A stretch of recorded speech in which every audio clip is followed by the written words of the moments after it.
sur cette carte, on a représenté l'emplacement géographique des déformations tectoniques. On observe que les déformations tectoniques sont liées à la présence de chaînes de montagnes. Par exemple, les plus célèbres chaînes de montagnes sur le globe terrestre, on a la cordillère des Andes, sur la côte ouest du continent sud-américain. On a les montagnes rocheuses sur la côte ouest du continent nord-américain.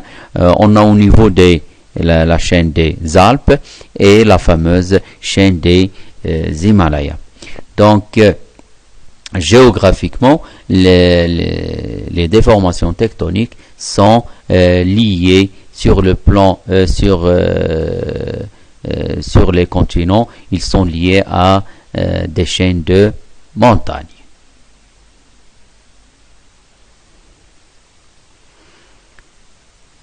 Sur cette carte, on observe les différentes plaques tectoniques. Après avoir déterminé l'emplacement géographique des chaînes de montagnes à la surface de la Terre, en superposant cette carte des plaques tectoniques, on constate quoi?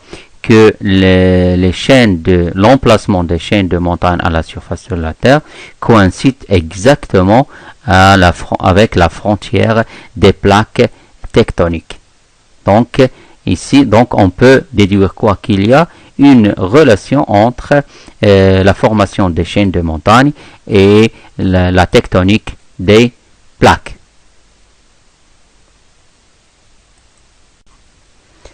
Cette partie de notre cours, on va la consacrer à l'étude de la formation des chaînes de montagnes. C'est ce qu'on appelle l'orogénèse. Donc l'orogénèse, c'est l'étude de la formation des chaînes de montagnes. Une petite introduction. Donc l'orogénèse est l'ensemble des processus qui aboutissent à la formation des chaînes de montagnes. On a cité auparavant l'ensemble des chaînes de montagnes qui se trouvent à la surface de la Terre. Nous, on va prendre quelques exemples et parmi ces chaînes, les plus célèbres sont la cordillère des Andes et la chaîne des Himalayas. Donc la question en général qui se pose, comment se fait la formation d'une chaîne de montagnes? Nous, on va subdiviser cette question en deux questions. C'est-à-dire, comment se fait la formation de la cordillère des Andes, d'une part, et l'autre exemple, comment se fait la formation de la chaîne des Himalayas.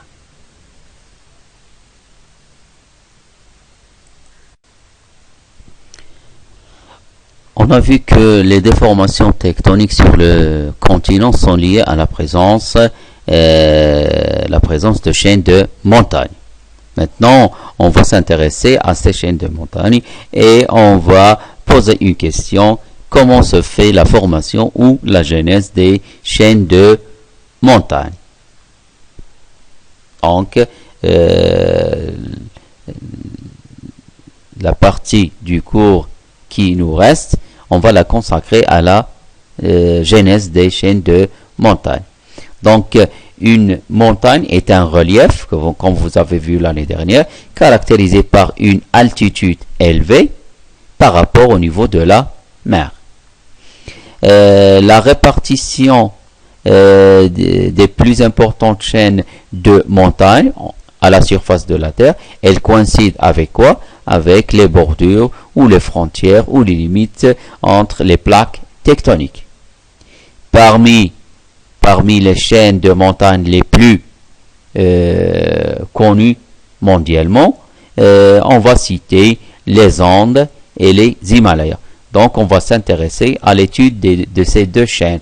Comment s'est faite la genèse de la cordillère des Andes et comment s'est fait la genèse des chaînes des Himalayas.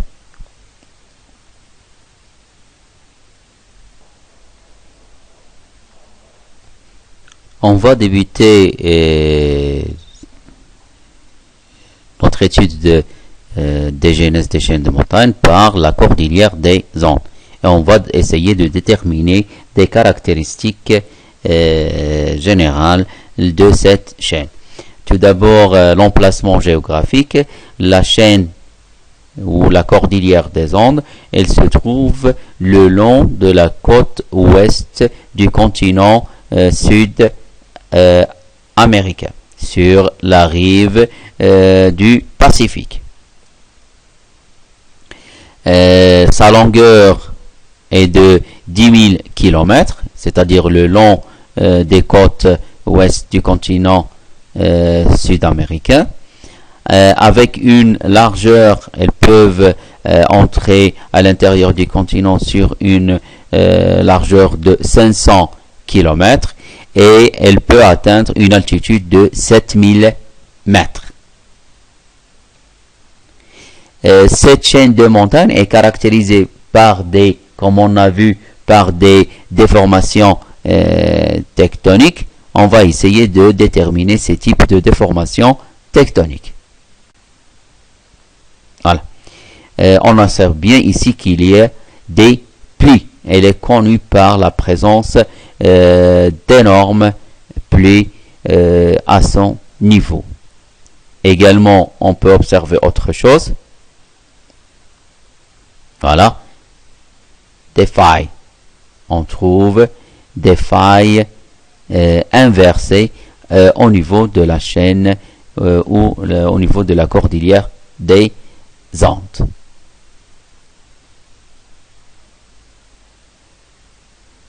Donc maintenant les caractéristiques de la cordillère des Andes.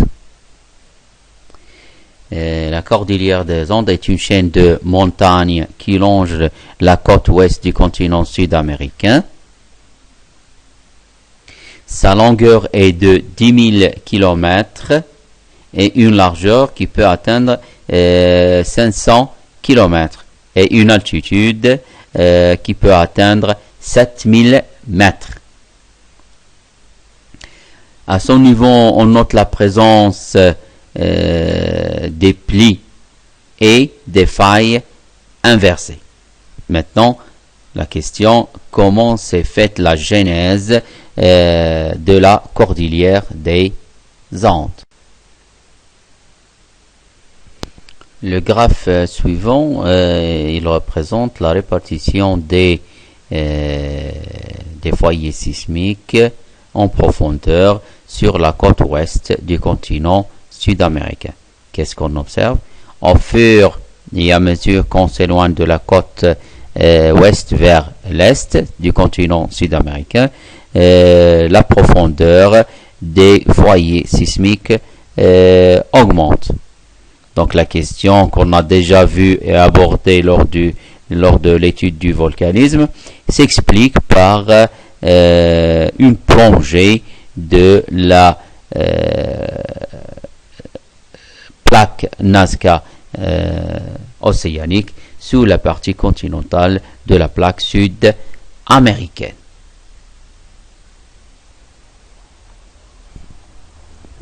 Maintenant, on va essayer de déduire comment s'est fait la genèse de la chaîne ou de la cordillère des Andes.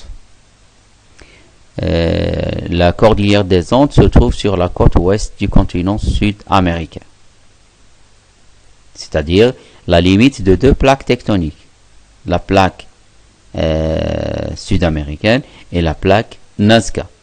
Quand je dis la limite ou la frontière de deux plaques, il y a un mouvement. Quel type de mouvement se fait à ce niveau? La subduction. Donc, on a la subduction, on a un glissement de la plaque océanique Nazca sous la partie continentale de la plaque sud-américaine. Cette plongée de la plaque Nazca, ça va engendrer quoi? Des forces. De quel type? Forces compressives. Ces forces compressives, qu'est-ce qu'ils vont engendrer? Ils vont soulever la croûte terrestre. Ils vont soulever la croûte terrestres et par conséquent la formation de chaînes de montagnes accompagnées par la formation de plis et de failles inversées. Donc, la cordillère des Andes est le résultat de quoi? De forces compressives. Ces forces compressives résultent de quoi? D'un mouvement de subduction. Donc, on va appeler la cordillère des Andes chaîne de subduction.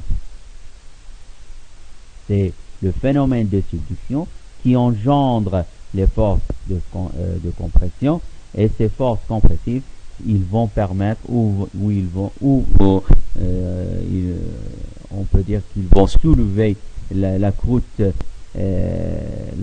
continentale, et par conséquent la formation de chaînes de montagnes. Voilà, on a un autre schéma. Donc, la subduction de la croûte océanique de Nazca sous la partie continentale de la plaque sud-américaine, ça va engendrer des forces compressives.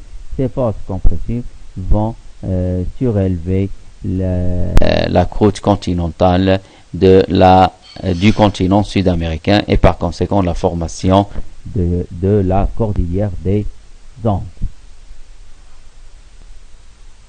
Donc, comment s'est formée la cordillère des Andes?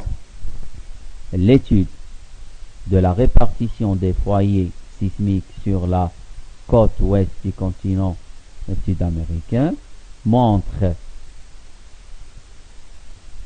quoi? Une augmentation de la profondeur des foyers au fur et à mesure qu'on s'éloigne de la côte ouest, ce qui s'explique par quoi?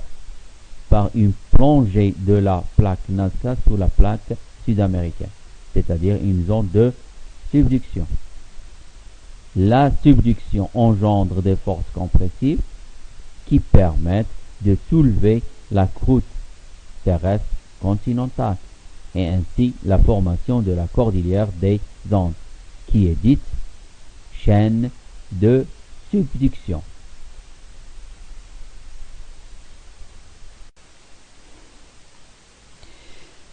Maintenant, on va passer à la chaîne des Himalayas. Cette chaîne, elle est située tout d'abord sur le continent asiatique, exactement au nord du subcontinent indien, caractérisée par la présence ou connue par la présence du plus haut sommet du monde, le mont Everest, avec une altitude de 8880 mètres. Également caractérisée par d'énormes déformations tectoniques.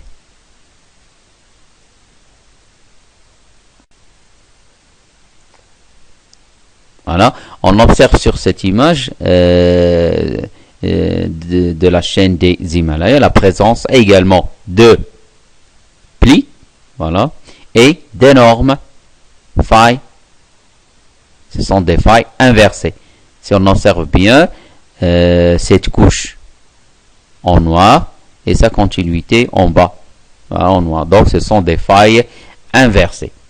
Et donc quand je dis faille inversée pli, donc l'idée, ce sont des forces compressives. Donc maintenant on va essayer de déduire comment se fait la genèse de la chaîne des Himalayas. Donc la chaîne des Himalayas, située au nord de l'Inde, ayant le plus grand sommet du monde, le mont Everest, avec une altitude de 8880 mètres. La chaîne des Himalayas est caractérisée par la présence de failles inversées et des plis.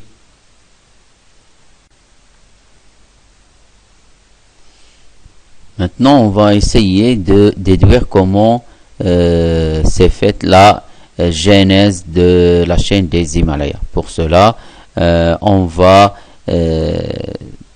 déterminer l'histoire géologique de la région. Avant 71 millions d'années, le continent indien se trouvait au milieu de l'océan Indien. Donc il était séparé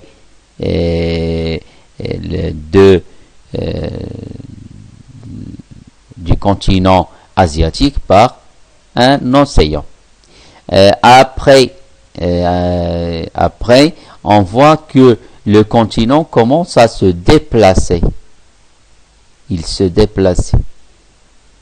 Alors, regardez sa position avant 55 millions d'années. Puis il a avancé 38 millions d'années, 10 millions d'années, et jusqu'à arriver au niveau de la plaque eurasienne ou le continent asiatique. Donc, on remarque qu'il y a une évolution géologique dans la région.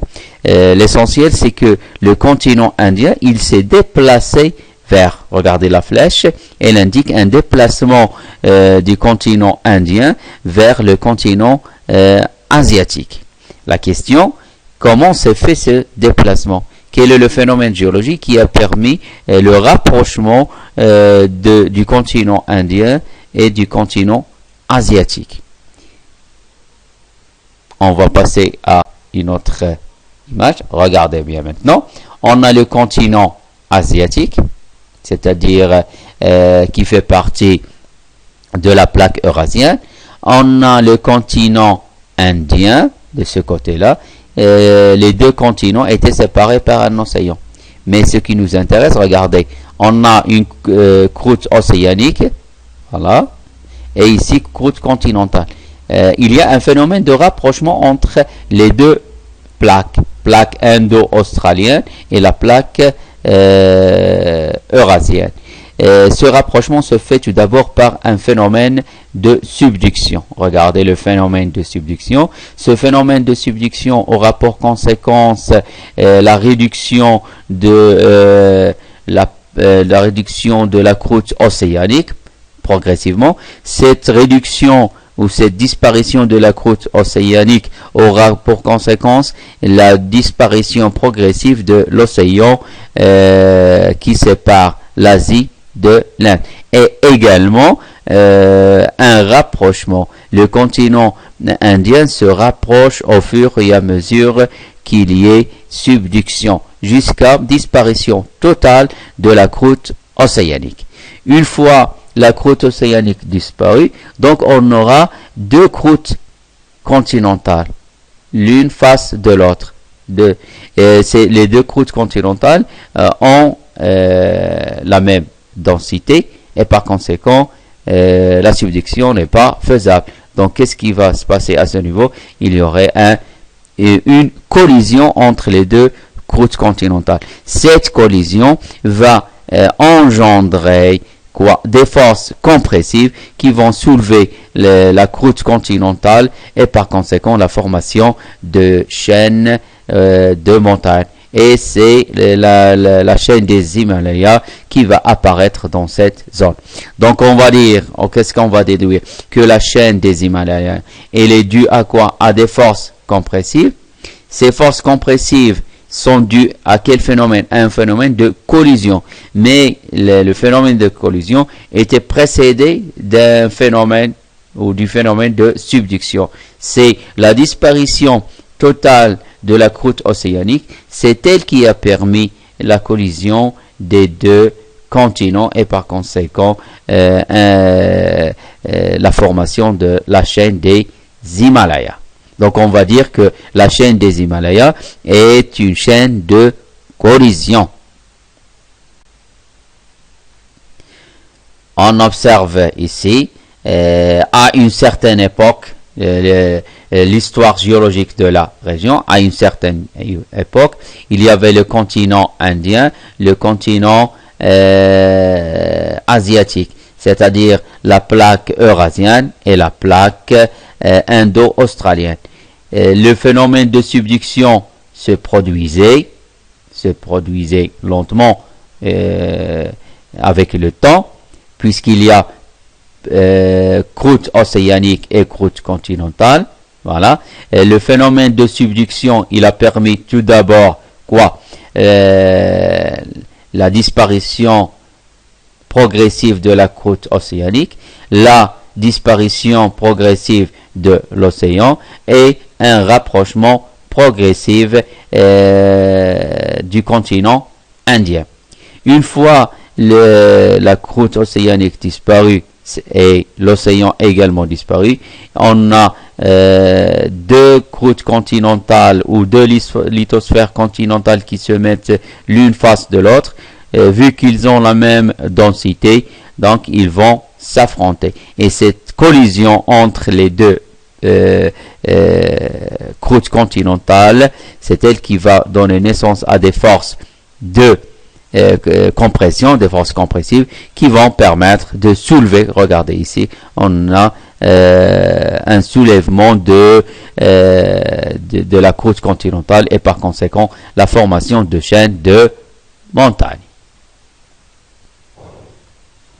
Voilà, l'Inde, le continent indien, toujours on a ce modèle, le continent asiatique, rapprochement progressif, et regardez la poussée de ce côté-là, la poussée du continent indien, elle s'est faite de ce côté-là par des forces extensives, vu que la présence d'une dorsale au niveau de l'océan.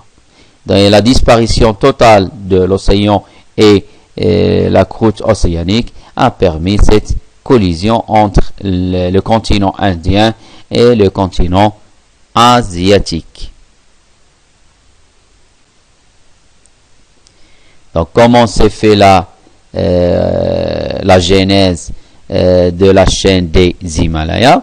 Donc, l'histoire géologique de la région montre que avant 70 millions d'années, le continent indien était au milieu de l'océan Indien.